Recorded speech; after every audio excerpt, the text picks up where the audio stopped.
Welcome everyone to this year's CAEP AGM. This is your opportunity to be informed about the results of the past year and help shape the future of our organization. Since this is our first virtual AGM, I'm going to remind you to please make sure that you have a separate window open and are logged into the election site as well as this video call.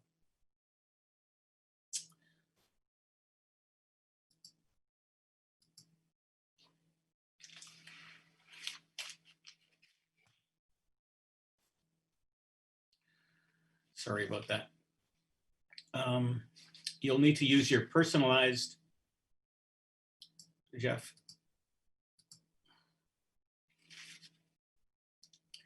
You'll need to use your personalized link from your email to do so.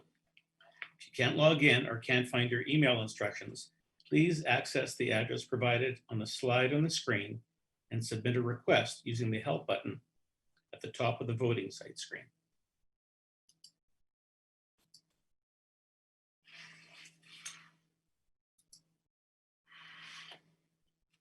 Jeff, I'm just trying to minimize your slides.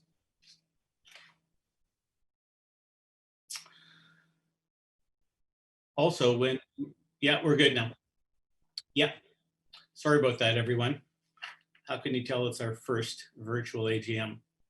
Now, when motions are called for during this AGM, please type your name into the chat box so that we can see it and use it for the record. In accordance with federal legislation, our first order of business is to pass an amendment to our bylaws authorizing CAEP to hold this AGM virtually. To lead this, I will turn things over to our chair of the Bylaws Committee, James Tempian.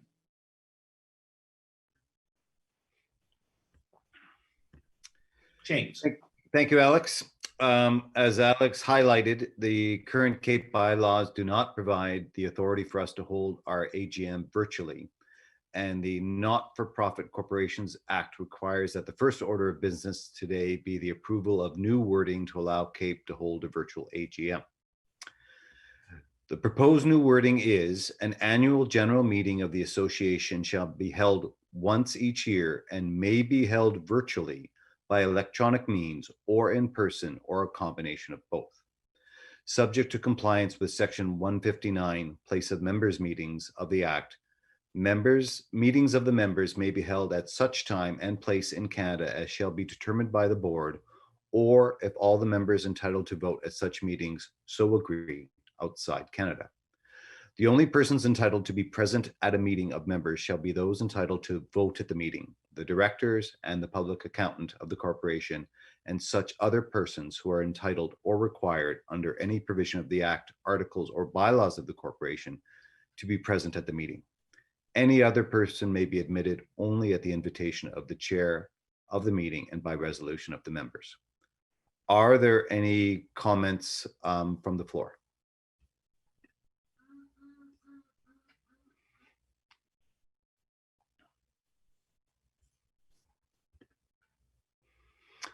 I don't see any comments. Anyone correct me if something comes in, but seeing no other additions or changes coming from the chat room, may I have someone provide a motion to approve this bylaw change?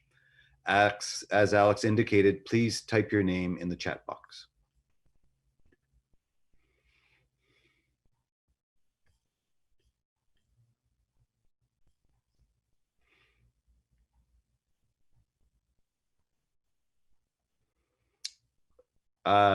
Looks like is that correct? Kirsten Johnson is the mover. Do we have someone to second the motion? Again, type your name into the chat box. John Talon.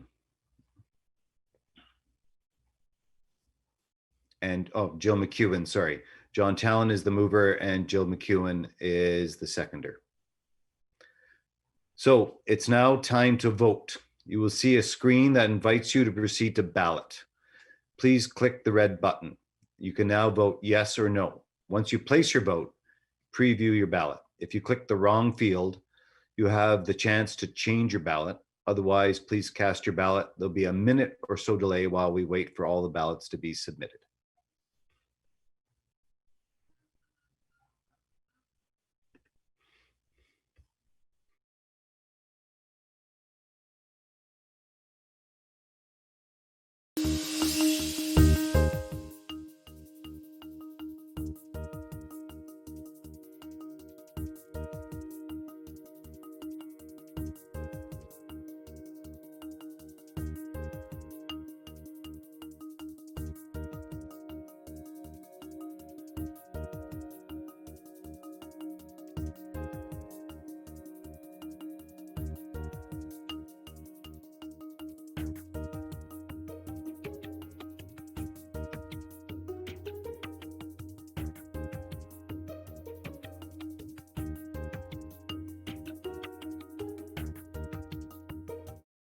looks like the final count is there's 56 people logged in. Yes count is 26, and the no count is 0.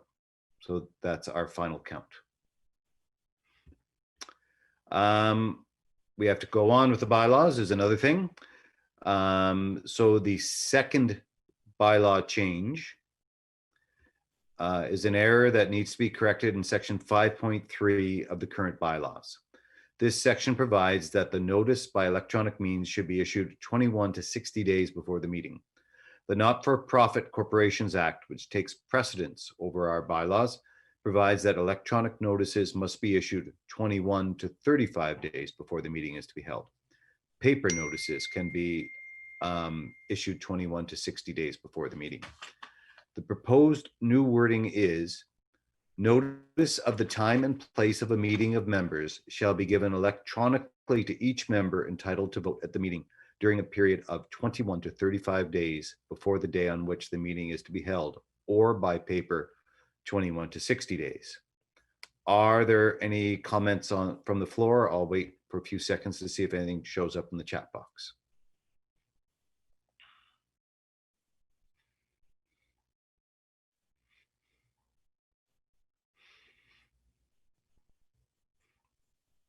That's a good 10 seconds, and I didn't see anything showing up in the chat box. So seeing no other additions or changes coming from the chat room, may I have someone provide a motion to approve this bylaw change?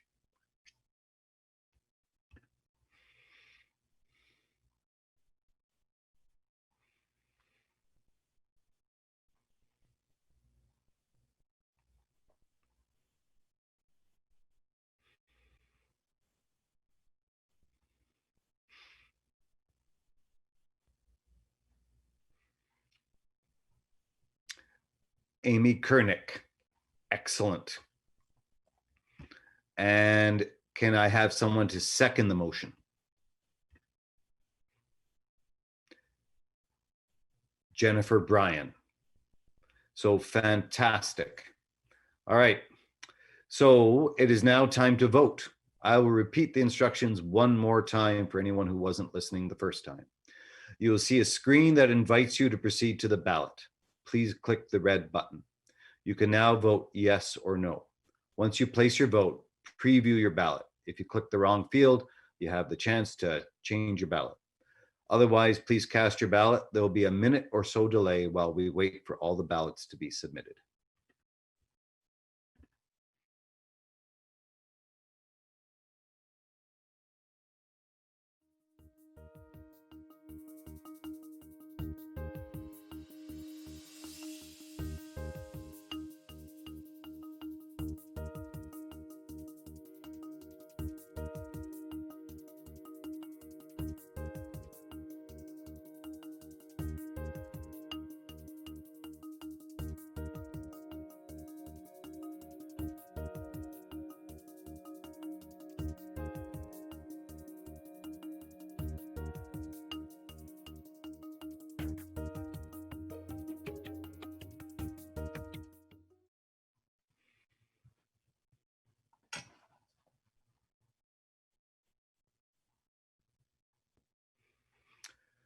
So the final vote was 62 people logged in, 33 voted yes, and 0 voted no. So that's great. Thank you. I will now return the meeting back to the esteemed CAEP President, Alex Joshua.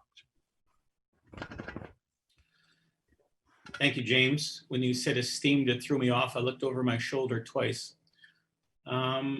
We are going to seek the approval of the 2020 agenda for this meeting now. Please review this year's agenda provided for approval and identify any changes or additions. I'll just provide a moment or two.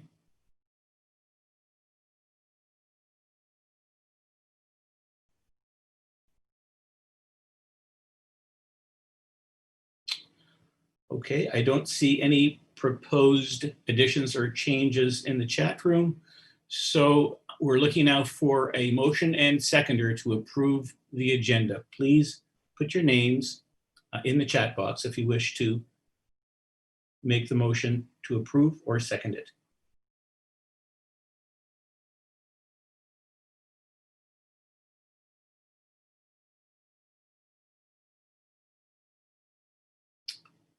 We're just going to, there is a delay in the broadcast of this, so we're just going to wait another few seconds. We have Sean Moore making the motion and Chow Pham as the seconder. Thank you very much.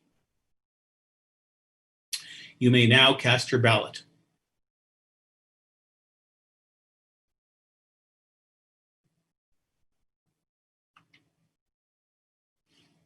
Jeff, music, please.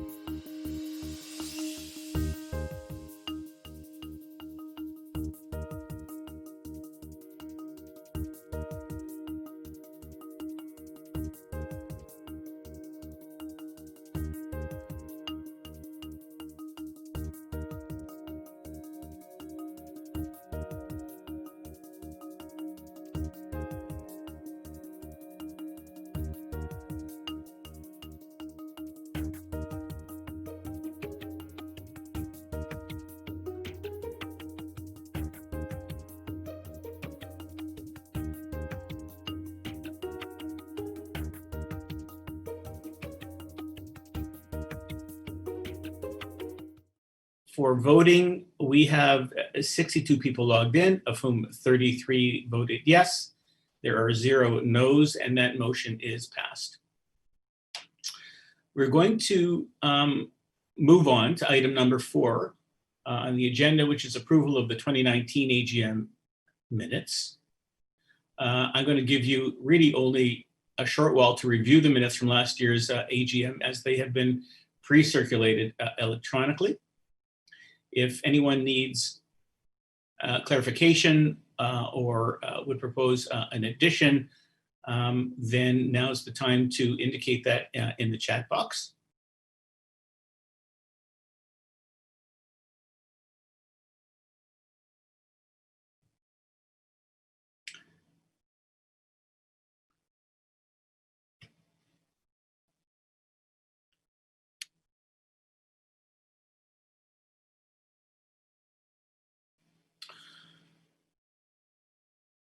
See, okay, I don't see any comments or suggested changes coming from the chat room. May I have someone provide a motion to approve the 2019 minutes using the chat box, and someone to second it?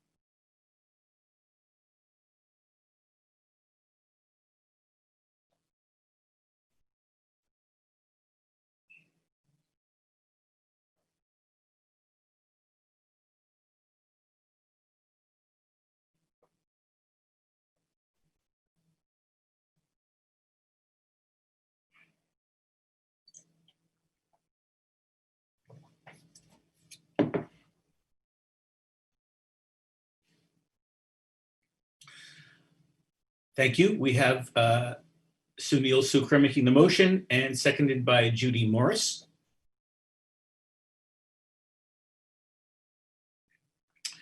You may now cast your ballot. And we'll wait about 30 seconds to ensure that you have time to vote.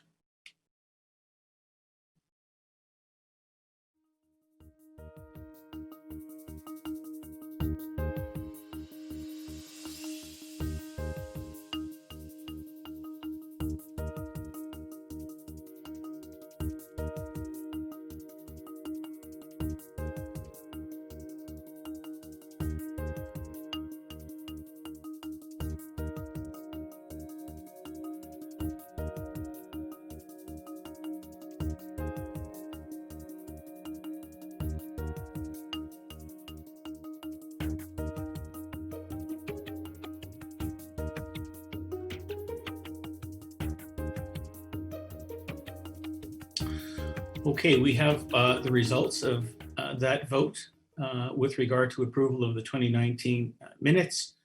Of 67 people logged in, we have 36 yeses, 0 no's, and that is passed. Thank you all very much for voting. The next item on the AGM agenda is that of the 2020 election. And now, given that there were no additional nominations submitted by the membership in response to the CAEP call for nominations this year, The election slate is acclaimed for the position of president-elect and the 5 director positions for a term from November 5th, 2020 to June 2022. The results of this process were, as you can see, Michael Howlett from the East, appointed as president-elect. Carolyn Snyder is reappointed as a board director from the Ontario region. Sean Moore is reappointed as a board director from the Ontario region. Patrick Falk is appointed as a board director from the East region. Sunil Sukram is appointed as a board director from the Prairie region. Elizabeth Sholdis is appointed as a board director from the Ontario region. Congratulations to you all. Similarly, this year, individuals put forward for the nominating committee have been elected by acclamation for a 1-year term from today, November the 5th, to June 2021, since there were no additional nominations submitted by the membership in response to the CAEP call for nominations. And those individuals are Connie LeBlanc, David Messenger, and Sophie Gosselin. Congratulations to you 3. And now I'd like to invite Catherine Patoka, our current treasurer, to the podium to present her treasurer's report for 2019. Catherine? Thanks, Alex. Audited statements were sent to voting members, and you can also access them on the CAEP website. You can note on the first page that the audited financials state that the financial statements present fairly the financial position of the organization, and it shows a clean audit opinion for 2019.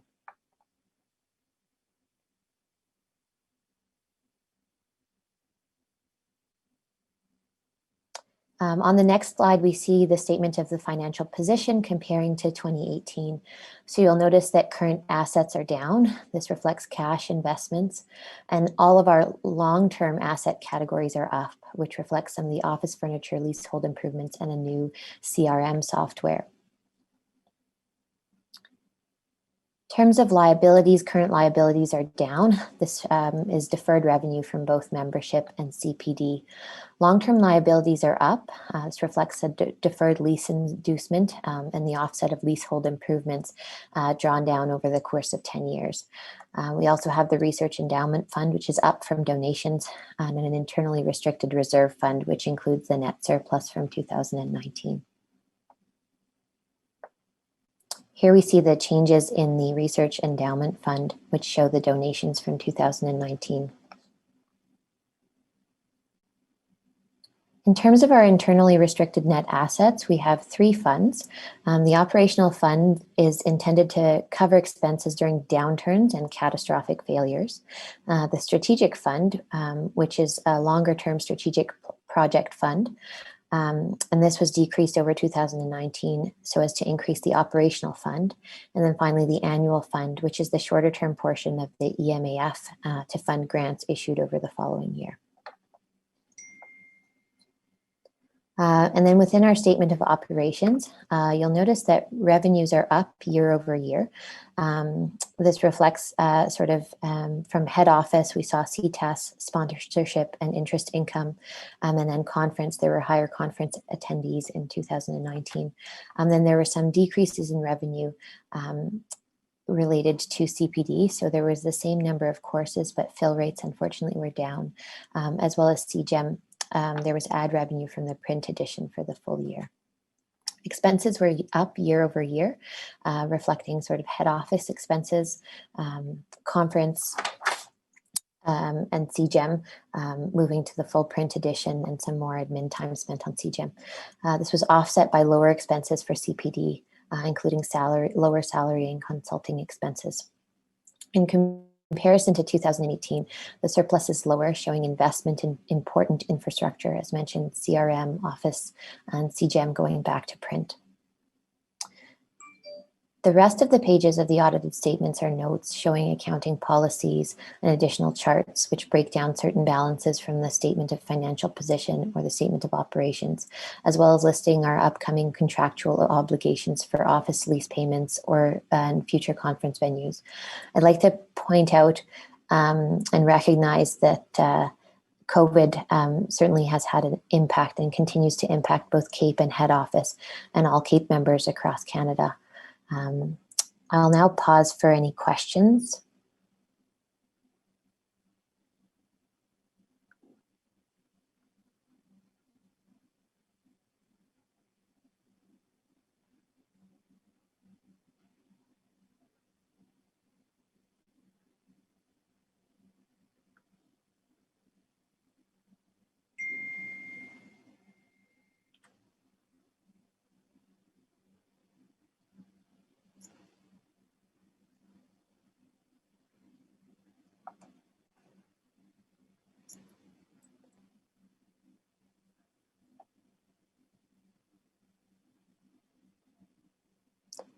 So hearing no questions or comments, I will turn it over to Jill for the motions regarding the financial statements.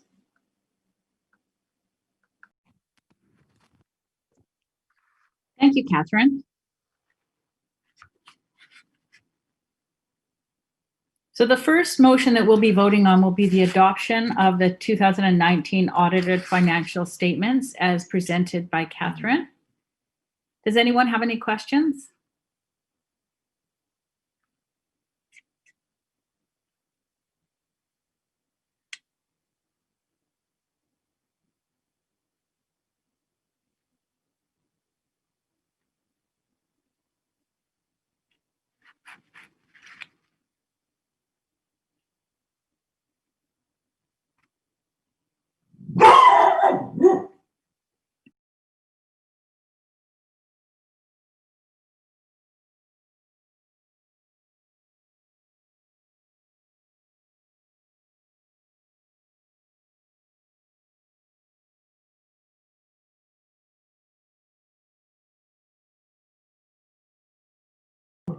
So seeing no other additions or changes coming from the chat room, may I have someone provide a motion to approve the 2019 financial statements using the chat box?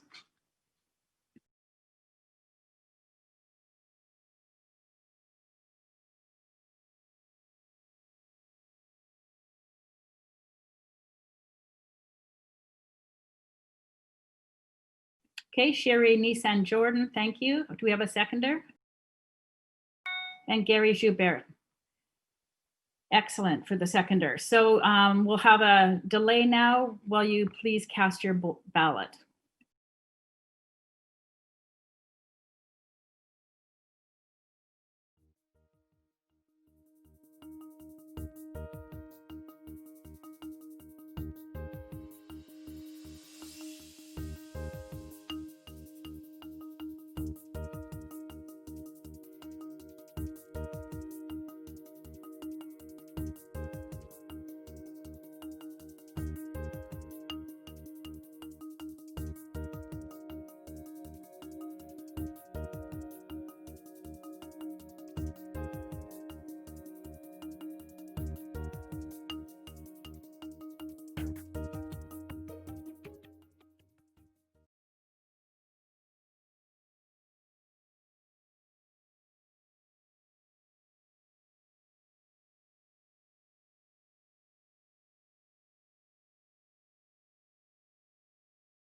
So it looks like that motion is passed. Thanks, everyone.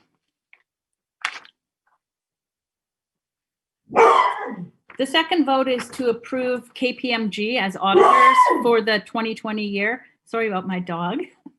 Does anyone have any questions?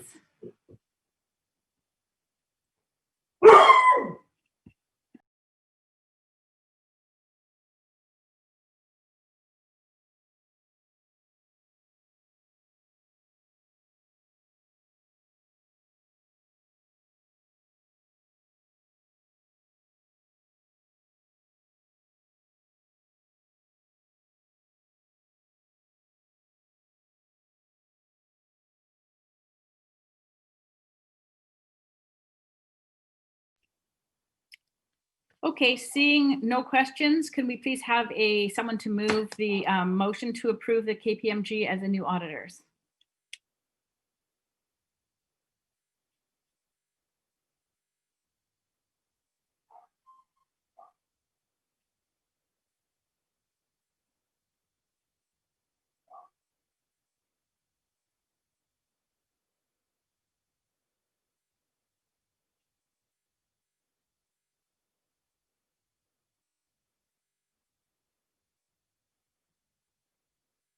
Okay, Gary Gilbert as making the motion and Jim Christensen seconding the motion. Thanks very much.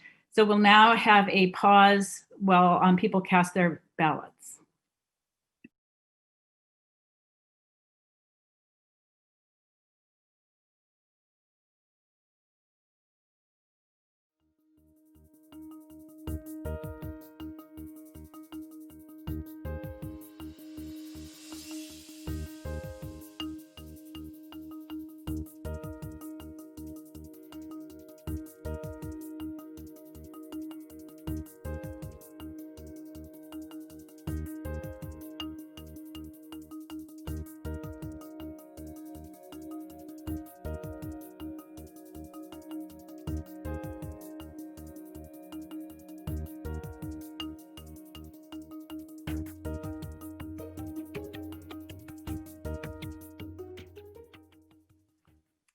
Okay, and that motion has passed. Thanks very much, and back over to you, Alex.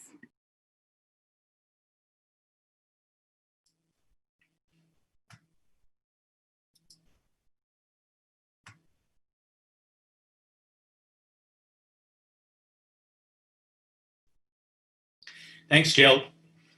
And thanks for identifying that that was your dog that was making all the noise. I thought for a second it was a disgruntled member from the East or the West, come to think of it. We're going to start our various reports now on our committees, sections, and CGEM.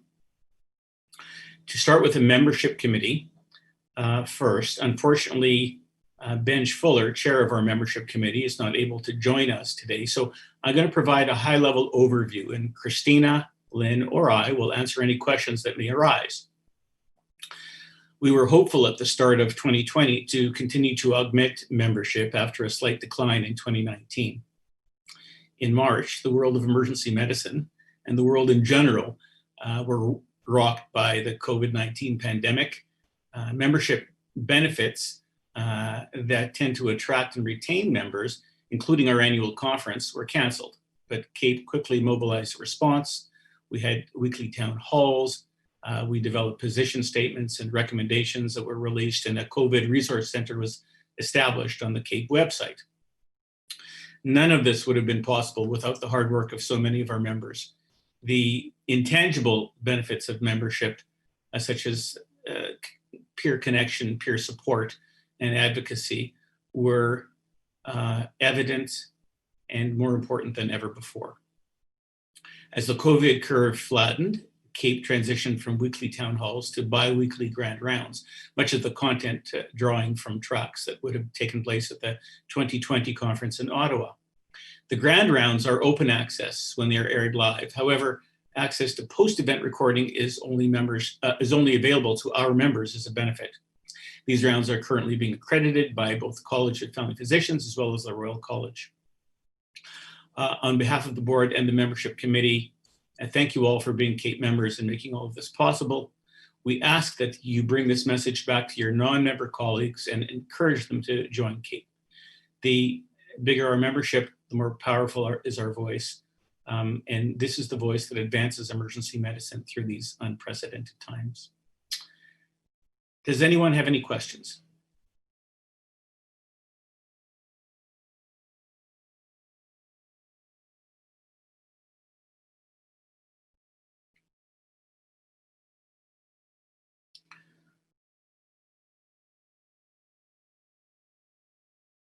Okay, well, we will proceed then with the CPD committee report.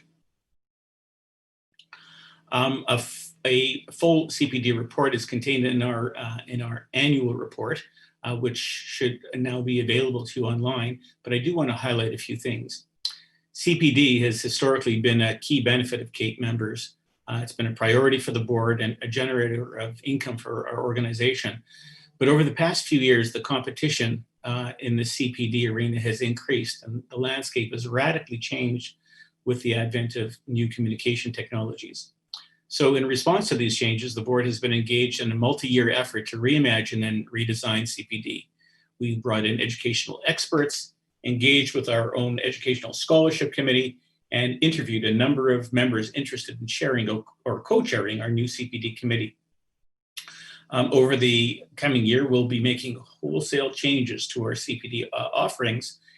And at this time, I'm very pleased to announce that Dr. Eric Clark from the University of Ottawa will be leading these initiatives. Welcome, Eric. We're very happy to have you, and to the rest of you, stay tuned.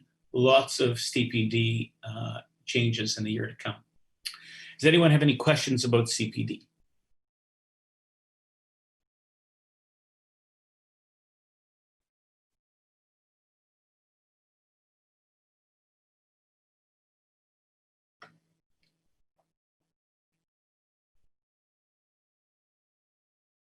We'll just wait another few seconds because there is a delay.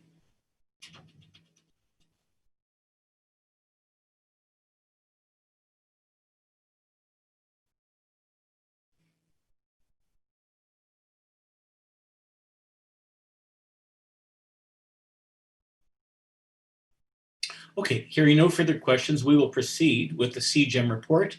Our next report is a video report from our editor-in-chief, Ian Steele, and Paul Atkinson is here to answer any questions you may have, because I don't believe Ian was able to make it to the meeting today live. Hello, CAEP members. I hope you're all weathering the many challenges that the COVID storm has brought to your lives. CGEM continues to focus heavily on providing a dynamic and clinically useful journal for its readers, as well as great customer service in terms of timely and high quality reviews for our authors. I want to acknowledge our great team, Jennifer Brinkhurst as managing editor, Jackie Fraser as assistant managing editor, Paul Atkinson and Eddie Lang as our deputy editors, along with our 38 decision and associate editors. We brought on 5 new editors in the past year. Of course, early 2020 saw the world change drastically with the COVID-19 pandemic, and like most things in life, this also impacted CGEM. Unfortunately, we were forced to pause our print issues as of May, but do hope that these will resume in the new year. We put out calls for COVID papers and saw a tremendous response from Canadian authors, with 40 COVID-related papers rushed into production and posted online as fully open access papers. A large challenge for the editorial team has been our transition to a new publisher from Cambridge to Springer Nature, effective January 2021. This has required much effort behind the scenes over recent months, but we are confident that CAEP members will continue to see a high quality CGEM next year. All the best. Well, thank you very much for your report, Ian, in absentia. Does anyone have any questions about CGEM that Paul, or I'm sure someone else on the line, can answer?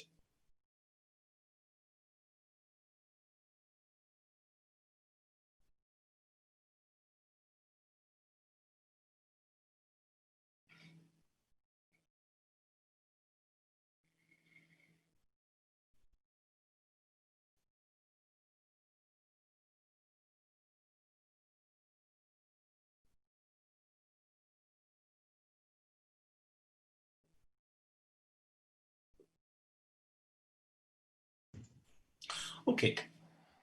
There are no further questions or comments about that. So thanks again, Ian. We're going to proceed with our academic section report from Jeff Perry, chair of our academic section, who again has a video report for us. Hello, I'm here today to provide the report for the CAEP academic section. So the academic section is committed to improving academics in emergency medicine across Canada. It's open to all CAEP members who have an interest in medical education, leadership, or research. We're comprised of 4 committees. We have the Research Committee, Leadership Committee, Education Committee, and the Network of Canadian Emergency Researchers, or NICER.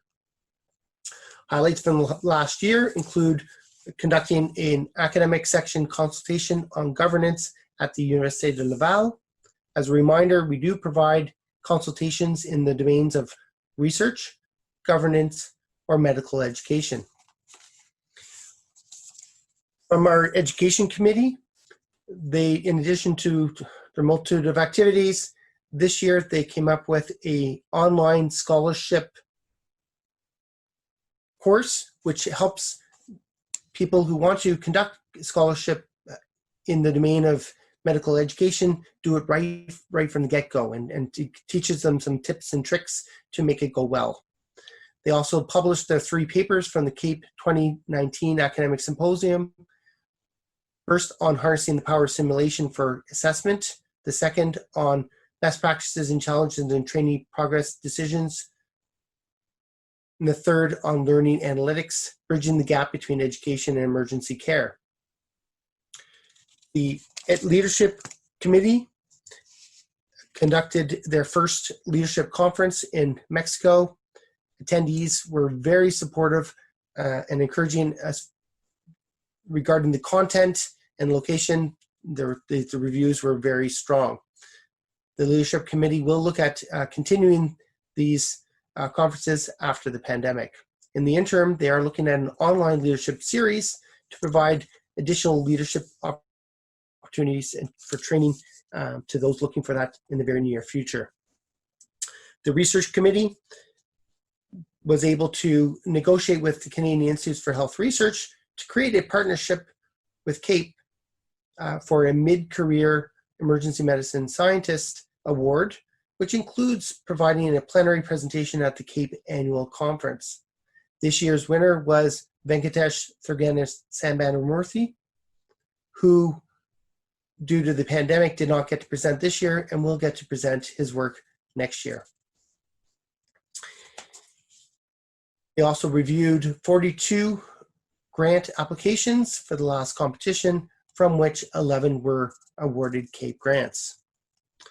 For NICER, they held their annual conference in February at Lake Louise. So this was just before the pandemic, and there they reviewed several protocols. So far, there's 13 endorsed protocols from NICER, and of those, 8 have been funded for a total of $3 million, which is quite substantial. And they are working hard to ensure that there will be a conference in 2021, the format of which is still being determined. Thank you.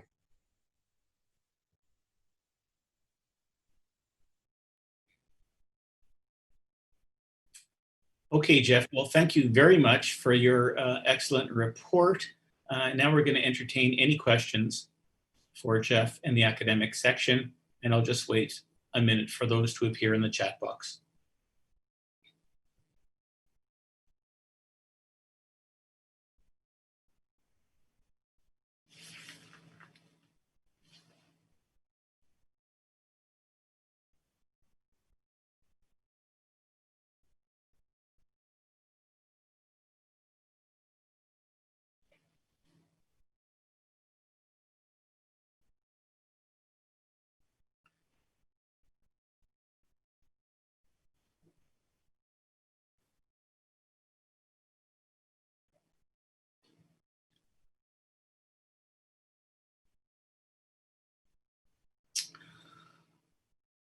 Okay, seeing no further comments, thank you very much again, Jeff. And we're going to proceed to the pediatric section report.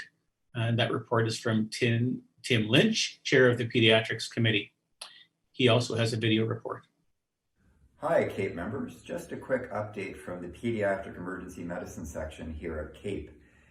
The Procedural Sedation and Analgesia Working Group continues to work on a position statement that we are hoping to unveil in 2021.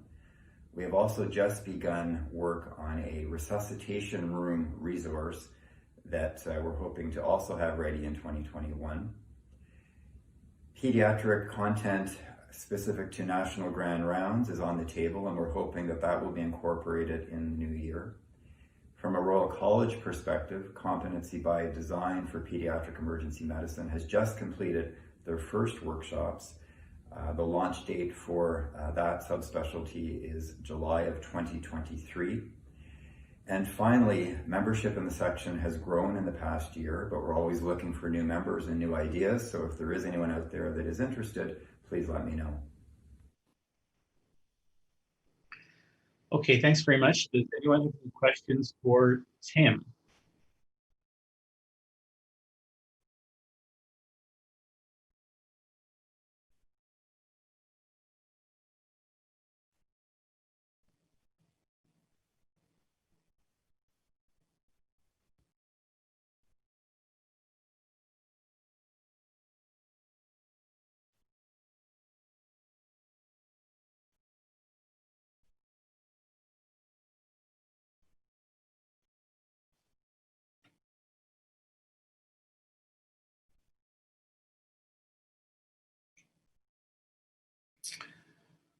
Okay, there are no questions or comments about the pediatric report. So thanks very much, Tim. And we're going to move on to the rural and small urban section report. And that report is from Amy Kernick, our new rural and small urban chair. Amy. My name is Amy Kernick, the new chair of the rural and small urban section. This section was revitalized in 2016 with a mission to illuminate the issues unique to rural and small urban settings and to advocate on behalf of these communities and providers. This year, after 4 years of dedicated hard work, the inaugural chair, Etienne Vanderlyn, stepped down. There was a call to the membership for applications, and I was selected as the new chair. I'm excited to take on this role and to work with the other section members to advocate for rural needs. A pressing issue is to address the change to the eligibility criteria for the certification of added competence in emergency medicine, specifically the practice-eligible route. The changes to the criteria create several barriers for rural physicians that do not have access to advanced imaging on site. We are advocating for a revision of these criteria and have sent a letter to the CFPC expressing our concerns. We hope this will lead to collaborative efforts to develop inclusive criteria. We are currently accepting applications for a vice chair position, with a deadline of submission as November 22nd. More information can be found on the CAEP website. Our section has many ideas for future projects, and we are currently in the planning and brainstorming stages. Some examples include repeating the Human Health Resources environmental scan that was conducted a few years ago. This will hopefully collect useful data on workforce and training needs. We've also considered compiling an updated list of alternative training programs and learning resources, and developing virtual CME geared towards rural physicians. We are always open to hear your thoughts, your concerns, and ideas. Please consider joining the section or emailing us at ruralsection@caep.ca. Thanks very much for that, Amy. And you've done great work since you started up as our rural and small urban chair. Any questions for Amy? And we'll just wait a few seconds again because of the delay.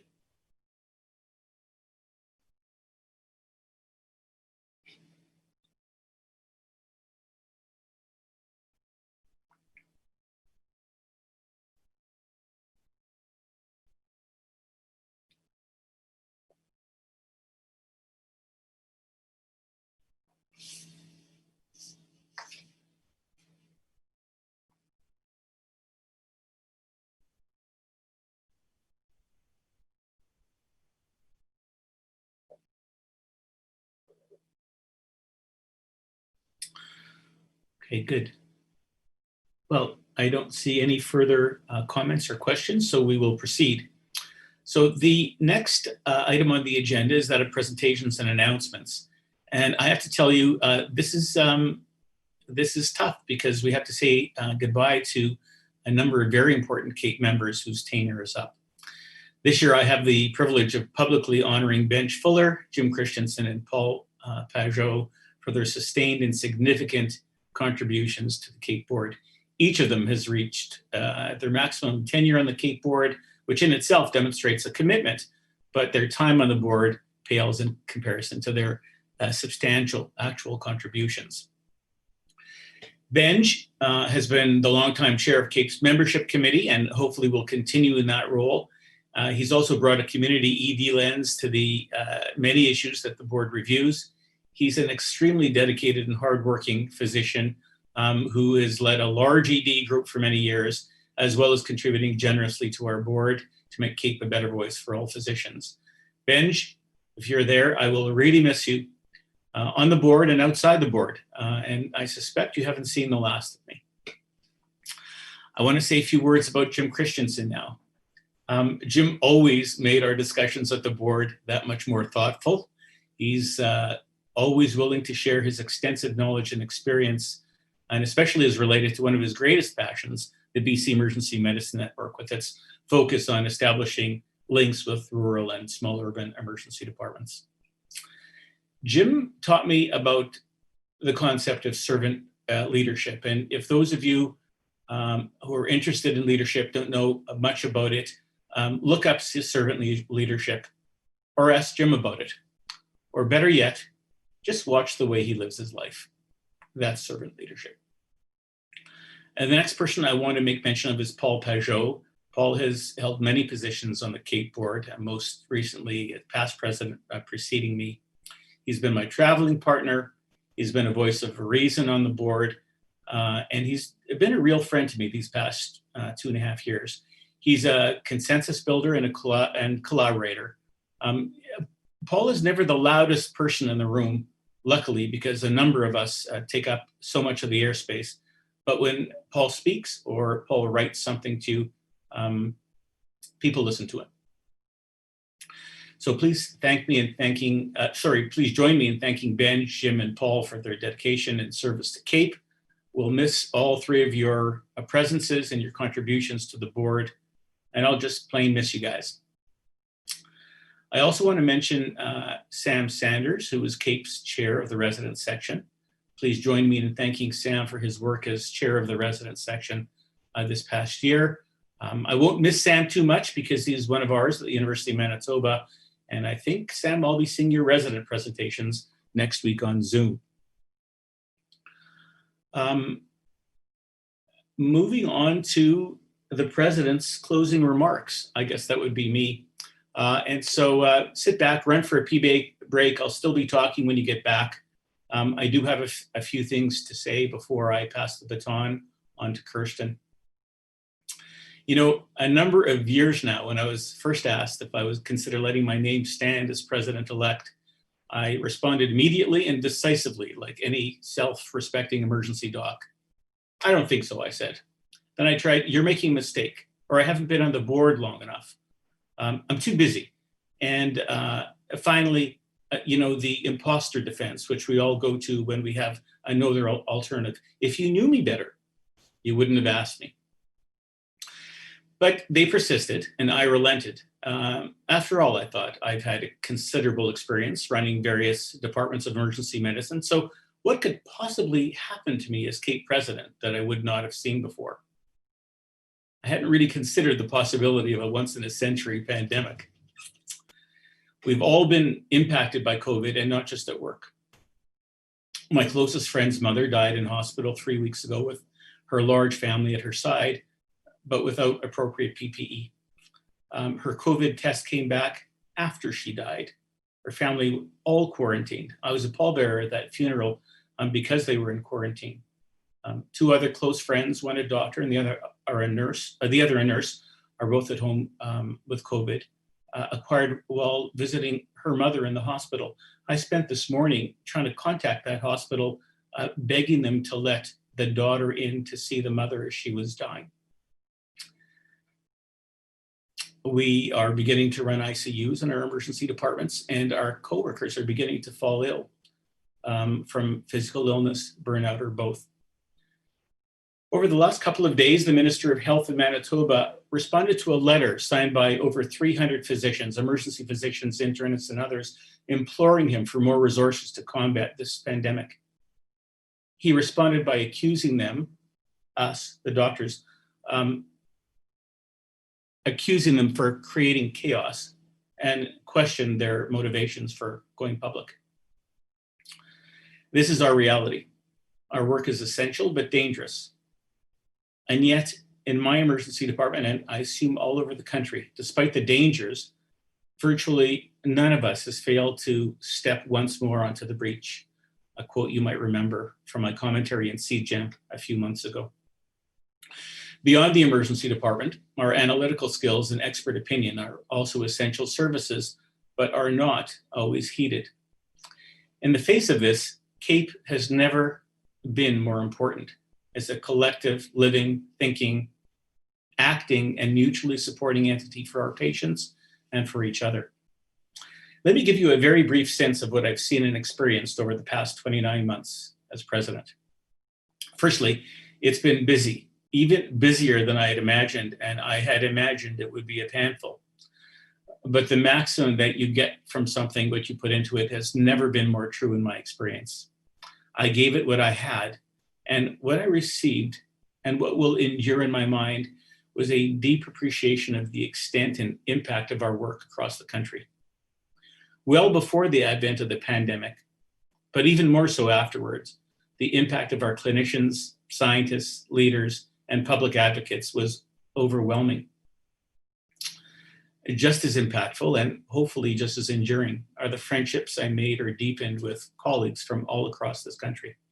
People who understand the emergency medicine part of me better than my family and lifelong friends. It's actually scary to imagine that there are others out there just like me, and I'm sure just like each of you as well. To be honest, to be balanced, it hasn't all been a love-in, and I have received some nasty emails relating to controversial issues like gun control legislation, our definition statement, and CTAS. That comes with the territory, and the vast majority of feedback has been positive. So as I mentioned at the outset and expanded upon in our virtual annual report, since early this year, two things, big things, the advent of COVID-19 and our response to the collective horror of watching terrible acts of racism have preoccupied us. But before I talk about those things, let me highlight some other more positive accomplishments. In February, it seems like eons ago, but just this February, shortly before the impact of COVID was fully appreciated, a small group of us, gathered in Mexico to have our first leadership development conference. As I say, it was a small group, but an interesting mix of leaders of my generation, along with a wonderful group of younger and aspiring leaders. In these tumultuous times, leadership has never been more important, and we are committed as a CAEP board to sponsoring and continuing this work into the future using a virtual format. We have an incredibly dynamic 2S LGBTQ+ committee, which will be featured at CAEP 2021 in our academic symposium on wellness and diversity. Our QUIPS committee has taken on the role of standards, and they are approaching it with their usual enthusiasm and rigor. Our public affairs leadership is indefatigable, and I don't use that word very often, but they really meet the definition. I have exchanged more emails and reviewed more drafts with Alan Drummond, Howard Evans, and Atul Kapoor than I care to remember, and CAEP has the results to show. I'm actually getting to like them a bit too, but please don't tell anybody that, especially Alan. I think I'll briefly mention our struggles with the CTAS National Working Group. CAEP has had a decades-long commitment to and investment in developing and disseminating CTAS guidelines. For the past few years, there have been questions raised about CAEP's intellectual property rights and governance relative to the National Working Group, which is a multi-partite group that has historically been housed within CAEP organizationally. The CAEP board is absolutely certain of our ownership of the intellectual property in question, but we have nevertheless reached out to NINA to become full partners with us going forward. CTAS in Canada cannot advance unless NINA and CAEP are in this together as 50-50 partners in concert with other CTAS stakeholders, including AMUC, the Canadian Pediatric Society, and SRPC. We will put in whatever effort is required into resolving this in the next year.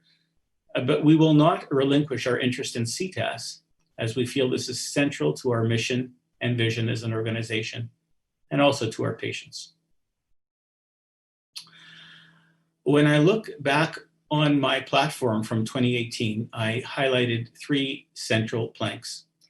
The first was to continue to define and develop what we are and who we are as a specialty, to imagine a bright, shining future for emergency medicine in the medical firmament, while still embracing all of those others who haven't continued and continue to provide excellent emergency medicine care. With respect to doctors practicing in rural areas, I do think we're on the verge of a breakthrough with our rural and small urban section after some recent meetings in which they very clearly articulated their desire for CAEP to represent their interests to the CFPC regarding emergency medicine certification through the practice eligible route. I have committed on behalf of the board to take that request on as a priority, along with helping any rural physician in examination preparation, while at the same time not forgetting the recommendations of the collaborative working group from a few years ago to advocate for enhanced emergency medicine training and expanded postgraduate training spots in emergency medicine. Okay, the second plank that I talked about was that of financial sustainability. And talking about finances was not too sexy back in 2018, but thank God for sound financial stewardship. Actually, forget God, let's thank Lynn and Heather. COVID has infected the sources, financial sources of revenue for many businesses, including nonprofits such as ours. And some of these businesses will fail. CAEP will not fail. This has not been an easy year, and it will require sound management over the next year, especially if the CAEP 2021 conference is held virtually. But we will make it through this ordeal as an organization. And the best thing each one of you could do for the sustainability of CAEP is to urge your colleagues to join us and participate. There is an interest group for everyone in this organization. And once people are here and engaged, CAEP sells itself. Wellness was the last of the planks I referred to in 2018, and it has been growing and developing in multiple spheres through research, advocacy, and most recently embracing diversity as an essential aspect of wellness. Like diversity, wellness and mental health are signs of a highly functional organization, and for CAEP, comprise aspects of an overarching theme that must suffuse all our other initiatives in the future. I want to thank Rod Lim and his wellness group for their excellent contributions. So I'm coming to a close, but I want to talk a little bit about the future of emergency medicine. I've alluded to it in a number of messages I've written or spoken about in the last year. We already have a Future of Emergency Medicine Committee whose focus is on workforce planning, and their work will be essential to continue. But the future of emergency medicine is also about advocating for adequate capacity in the system. And we've done that for many years, but our advocacy in this area in the future will have to involve even more than the excellent work we've done on Access Block in the past. It's going to have to involve looking carefully at our processes, collaborating with Choosing Wisely Canada, looking at telemedicine options, and also looking at some of the upstream determinants of emergency department visits, including homelessness, mental health and addictions, care of the elderly, injury prevention, trauma systems, and the entire waterfront of issues that ultimately present to our EDs. So in the immediate future for us, crowded waiting rooms and crowded EDs in the area of COVID create an entirely new level of risk for nosocomial infection, staph infection, and a spike in burnout for a specialty that we now know is already at 80% plus burnout rates. One of the many lessons of COVID-19 is that disaster planning and training need a bigger footprint in our residency programs and in our lives as practicing physicians. And governments at all levels must listen to their doctors and be held accountable by us for the recommendations we've quite recently outlined in our position papers and communiques. The future of medicine is changing. Emergency medicine is going to be a huge part of that change. And to do it right, CAEP's voice must be heard.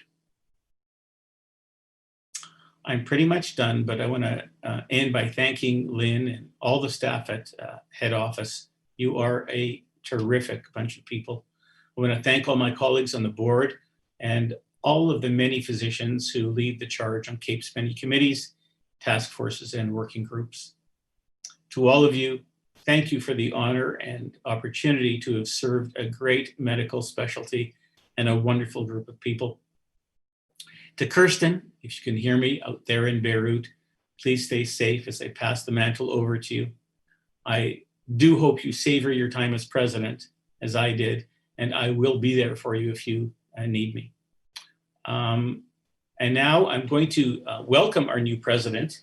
And normally this is done by handing over a talking stick. We don't have a talking stick, but I'm going to virtually hand over this wooden carving of a loon that was given to me on my departure by the CAEP head office staff and board. I think, you know, the loon is sort of a Canadian icon, a symbol of the vastness of our country. And I thought the loon would be a perfect representation of what it takes to be a CAEP president as well. Kirsten, on to you. Thank you to CAEP's past presidents, Alex Chachinov, Paul Pajot, and Jill McEwen, the CAEP board, the search committee, to CAEP's members, and to the hardworking staff who run this organization. I work and play normally out of Tiohtià:ke, Montreal, which is situated on the traditional territory of the Ganakgahaga, a place which has long served as a site of meeting and exchange amongst many First Nations, including the Ganakgahaga of the Haudenosaunee Confederacy, the Huron, Wendat, Abenaki, and Anishinaabeg. It is a great honor to be the president of the Canadian Association of Emergency Physicians. Many of you may be asking the same question I'm asking myself. What am I doing here? Becoming the president of CAEP wasn't something I planned my career around, and I must say I'm somewhat surprised to be in this position, especially at a time when our work is both more challenging and recognized by the public than ever before. I did, however, pursue the presidency because I wanted to serve more deeply my colleagues and the public we dedicate our days and nights to. It is a true honor to be in a position to leverage my commitment to clinical medicine, science, and a better world for everyone. So before I talk about what I hope to accomplish over these next 2 years, I'd like to tell you something about myself. I'm a researcher. I'm an educator. I am a humanitarian. I'm a mother of a beautifully bright young boy. I am a clinician who works in urban and rural emergency rooms, and I have dedicated some of my life to Canada's northernmost communities. I have also worked in humanitarian crises around the globe. Expanding my ability to help others has been the guiding principle and aim of my personal and professional life. When I finished my training in family and emergency medicine at McGill, I saw the possibility of taking the work at the bedside and understanding it at a population level, even a global one. So I learned research methodology and global health practice during my Master of Public Health and followed that with a fellowship in humanitarian studies.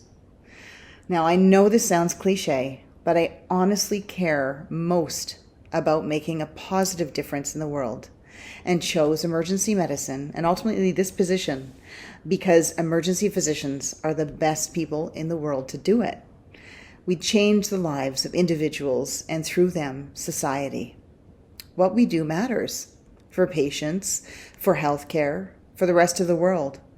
I believe in CAEP because I believe in Canada, and I believe in Canada because of the people I have worked with beside and will continue to do.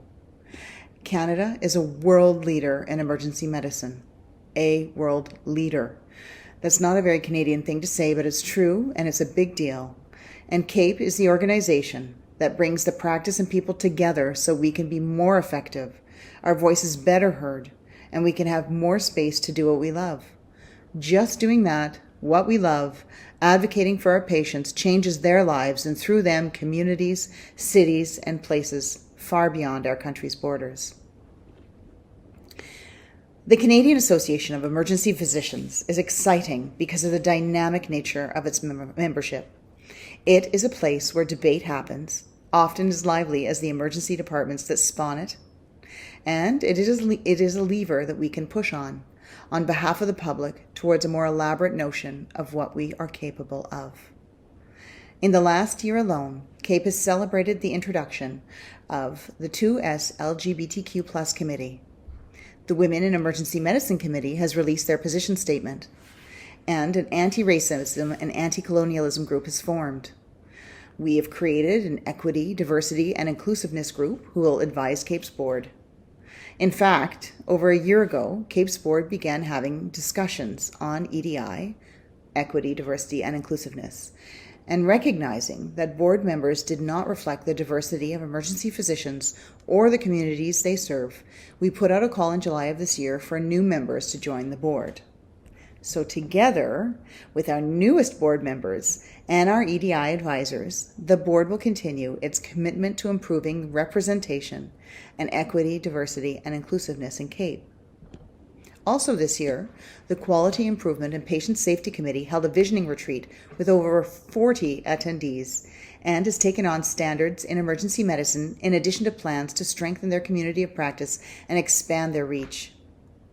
CAEP negotiated with Springer Nature, who will be our new publisher for CGEM, and we launched our virtual national grand rounds following a hugely successful series of weekly CAEP COVID town halls this past spring. We have released position statements on opioid use disorder, hospital disaster preparedness, gun control, and racism, amongst others, and we are working to translate these statements into action. In 2019, we had the highest ever attended CAEP conference in Halifax, and then unfortunately this year we had to cancel our conference in Ottawa due to COVID. But now we are planning the CAEP conference in Winnipeg in 2021, and we look further forward to hosting the International Conference of Emergency Medicine in Montreal in 2025. I see my term as president as an opportunity to serve in the way that gives me the most satisfaction, giving back to a community. In this case, one that includes all emergency medicine practitioners across Canada who dedicate themselves to the next person who comes through their door. I plan to start my tenure by conducting focus groups on how CAEP can represent the changing interests of physicians who practice emergency medicine during COVID and beyond.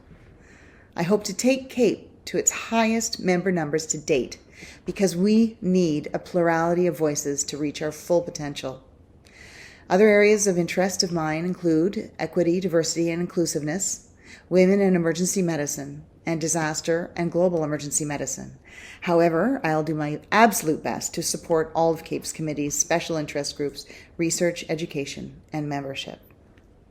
The rest of the world looks to us, and I know that because of you, we will continue to lead the conversation.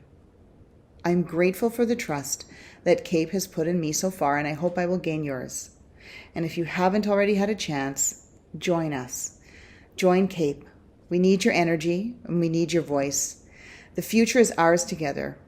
So I look forward to working towards it and a shared vision of emergency medicine in Canada so that it can be the best it can be. Thank you.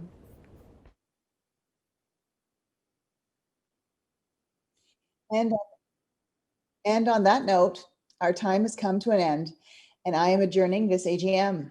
So thank you all very much for attending and for your invaluable contributions to emergency medicine in Canada. We are adjourned.